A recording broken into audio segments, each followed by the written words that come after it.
because the two parts of the continents, they need themselves in order to cooperate. Guy Metten, a Swiss journalist and politician. In 2025, he paid a short visit in Chongqing. Compared with the last time he came here, he really felt a great change in Chongqing. I visited Chongqing first time 22 years ago, in 2003, coming back from Lhasa, from Zhejiang.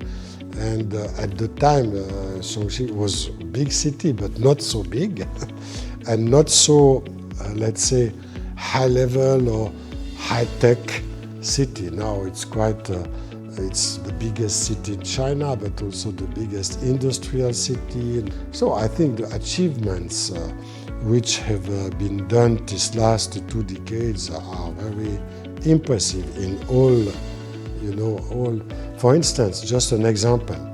In the night, the city of Chongqing is just marvelous, with all the lights and all the animations on the building, the river, the Yangtze River. And I think it gives a good, a very good positive image of the city. Beyond its stunning night views, unique landscapes, and fascinating transport systems, Chongqing is truly a city of automobiles. In 2024, its vehicles production exceeded 2.5 million units, including 950,000 new energy vehicles. Recently, a major shift occurred in the 6-month EV tariffs dispute between the EU and China. The EU will replace its current tariffs on Chinese EVs with a minimum import price system. This change might be linked to the Trump tariff policies, which have repeatedly drawn global attentions. Yeah, I think if the US are maintaining this policy of high tariffs, yes, European countries can become closer to China. But as far as we can see, Mr. Trump is playing a kind of double game, the United States. So they focused at first for all the countries in the world, and after that, they put a pause with the tariffs against Europe to focus on China. But there is a chance, anyway, that Europeans now don't trust the United States and President Trump anymore. So probably they are thinking to not to have the same, all the stocks in the same basket, to have a diversification of the risk, and in that way, that is a better idea to become closer of China. In recent years, China-EU relations has been marked by complex contradictions. On the one hand, the two sides have formed deeply intertwined interests through economic cooperation. China remains the EU's largest import source and has become its third largest export market, with EU exports to China reaching 230.3 billion euros and imports from China totaling 517.8 billion euros in 2024. On the other hand, the EU has sought to reduce its dependency on China through a de-risking strategy. At the same time, EU member states do not always maintain the unified stance on China-related issues.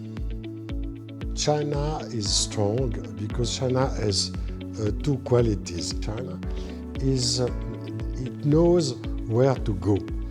It has a sense of orientation. So the country is consistent with his orientations and goals. The second quality, in my view, is that China is also very careful about balancing things.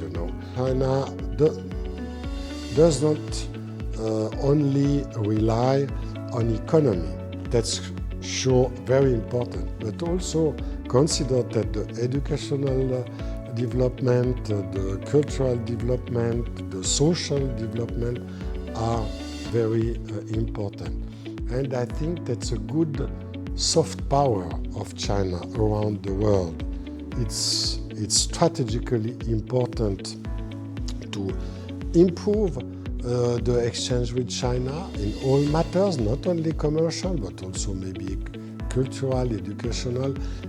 I have been a journalist during 40 years, And I have seen, especially these last years, so much propaganda against China, so much stereotypes, bad stereotypes, and the cliches about China in the mainstream media in Europe and also in the governing bodies among our leaders, political leaders, that I am not exactly surprised. And for people like me or for true journalists, it's a hard work to change this mind, to build better bridges, better understanding in order to fulfill the gap, to close the gap and not to open it. Yeah.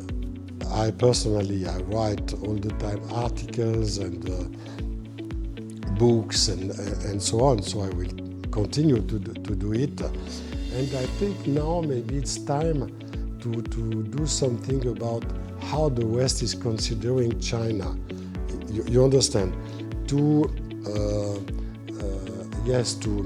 improve the understanding between the two parts of the Eurasian continents, maybe it's time now to deconstruct, to analyze the roots of this bias, of this misunderstanding.